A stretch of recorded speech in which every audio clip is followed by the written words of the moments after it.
Hello. Okay. Good morning.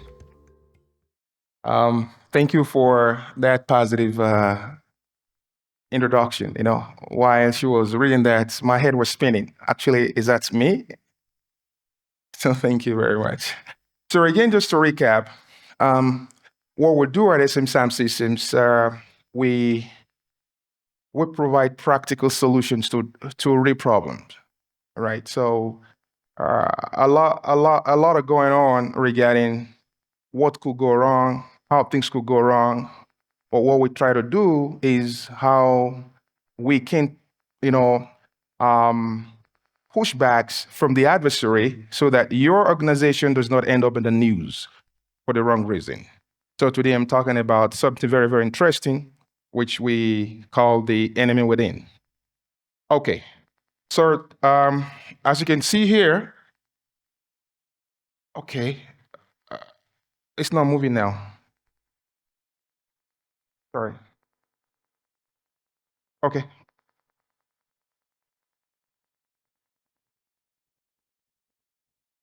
Okay, great. So when we talk about the enemy within, we're actually talking about how organizations, get attacked by what they do not even consider as a threat. All right? Organizations get attacked by what they do not even think is a threat. And in security, we have a composite name for those for those properties. So, for instance, we have what we call rogue devices. One of the major enemy within an organization is a rogue device. Now, there is a difference between a rogue device and a rogue endpoint. So once we have this foundation laid, then you will understand better as we proceed. A rogue endpoint is an authorized device with an IP address and a MAC address. Rogue endpoint is an unauthorized devices with an IP and a MAC address. That is a rogue endpoint.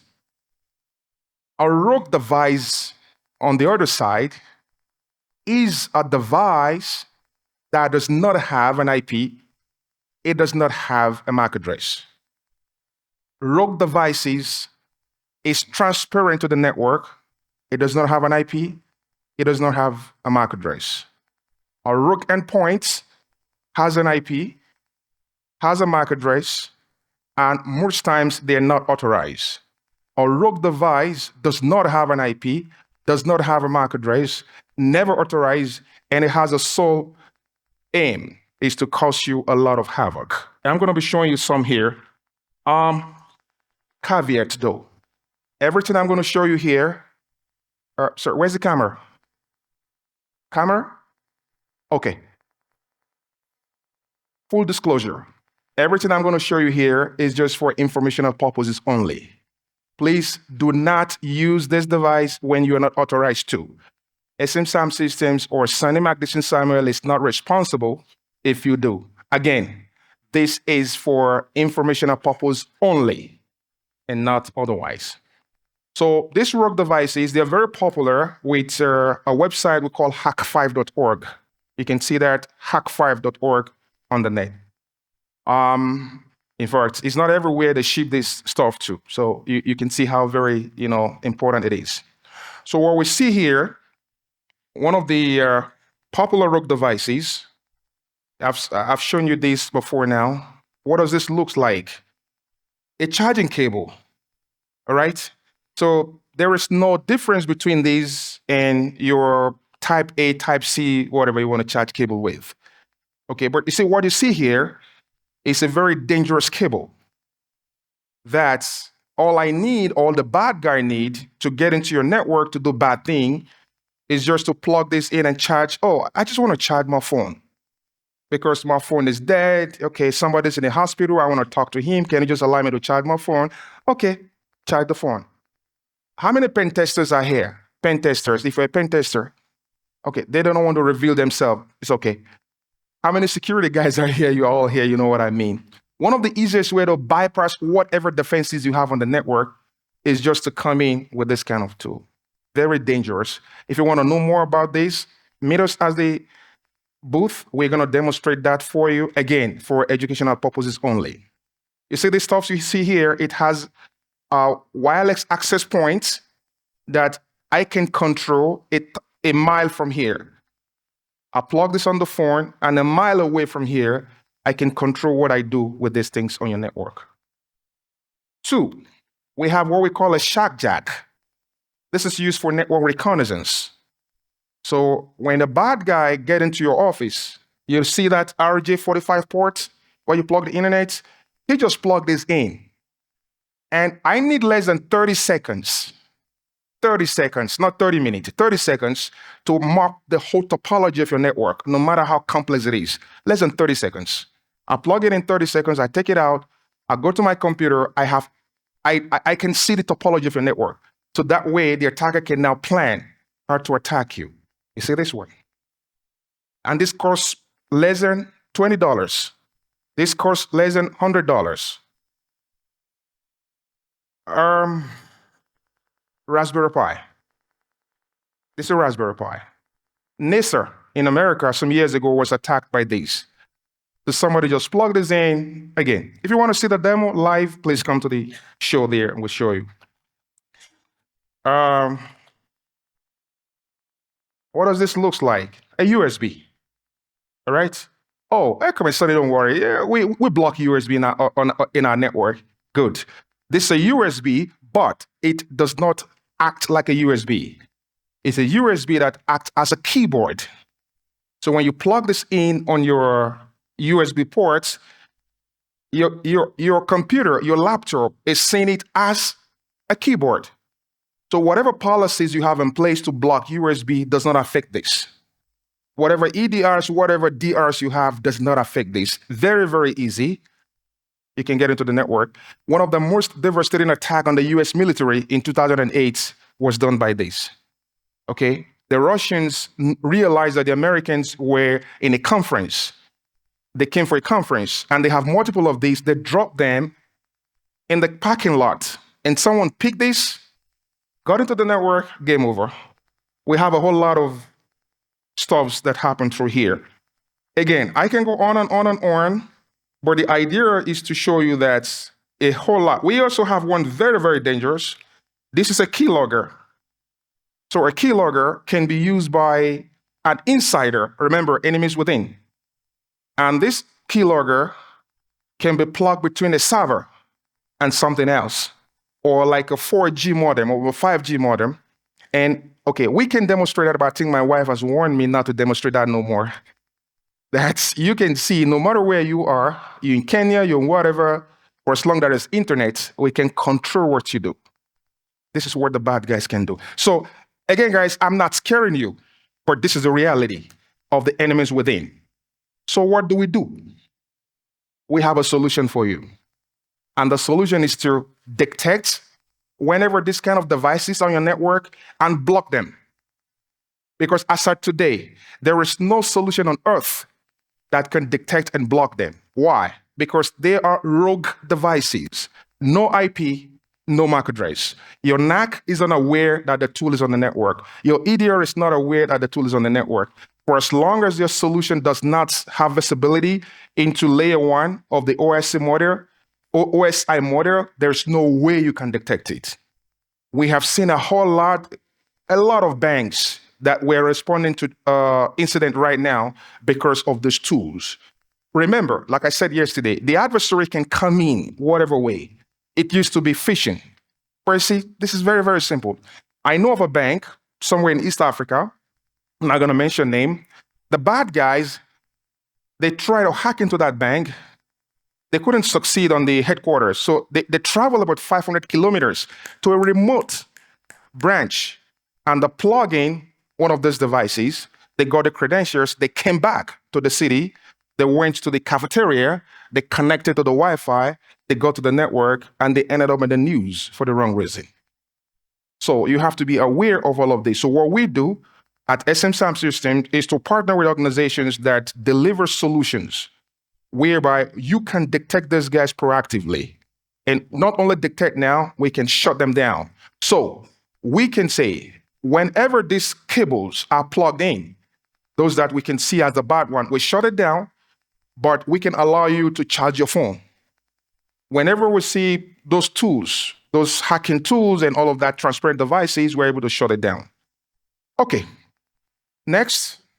I think I'm faster than the slide now because I don't know, the pointer is not working for me. The pointer is not working. Okay, so you can see here examples of rogue device attacks. Let me hold on here. I think the one that happened in Kenya. How many of us are aware of that incident in Kenya? We're in Kenya. How many of you are aware? All right, so this is what happened. So just to tell you what happened in case you don't know, and this was reported live by the Standard Times of Kenya. Is it Standard Times or something? Yeah. Everything you see here, they're, records that are out there. We have a lot of them that we cannot mention because they're not publicly, but the one in Kenya. So what happened that some bad guys, they came in on the guise of looking for a job to join a company that managed ATMs. So they were servicing those ATMs. And from that, they were able to plug one of these devices into that ATM. They removed close to 16 million Kenyan shillings from Upper Hill here. You know the story. Just go check it out. You see the story. Okay, yeah, they were later caught, but the money has gone. I told you about Iranian power plants that was happened. European banks, that happened about 2013, 2018. We have the Fin Group, we have Tesla. Somebody came in from Russia and they gave a Tesla employee, they promised him $1 million if he can just plug in that device. And the guy played along, he reported, and the FBI got involved and they arrested those guys. So this threat are pervasive, okay? As a bad guy, all I need to do is to get your janitor or your cleaner. Maybe you have a 7th floor building, I got 7 cables, drop in each floor. We are human. Somebody will pick it up, somebody will plug it in, that's all. So you have, state actors, like, I don't want to mention the name of the countries, but you know what I'm talking about. They can come in and just say, okay, we want to attack this particular entity in Kenya, and they find insiders. How much is your salary per month? $200. Okay, plug this device in, I get you $2,000. It takes more than the Holy Spirit not for you to take that. Huh? For that, temporarily, you will pretend there is no Holy Spirit. You know what I'm saying? So again, you have these and we have platform that will help you to dictate that and be able to block it. Okay, so the solution here, CPO. So CPO is the only layer 1 solution on earth today. I'm on record, so I'm not making a bogus claim. And if you want to see how this works, please check us out at the booth. We can demonstrate all of this to you. All right, so CPO works at layer 1, and we gather a whole lot of these layer 1 properties, voltage, impedance. So when a device plugs in, we do not believe that device. Okay, this is a USB. No, we don't believe that USB. Rather, we know how the USB should behave. But if a USB is now behaving like a keyboard, then we know there's a problem, and that's where we kick in. Okay. Very easy to deploy, very easy to manage. We have most of the banks in part of Africa and Nigeria that they're having this platform now to make sure that you reduce, that risk. One of the stuff we are also seeing is a case of passive taps. We had an incident in the US in one of the top tier 2 banks. These have trillions of dollars in assets.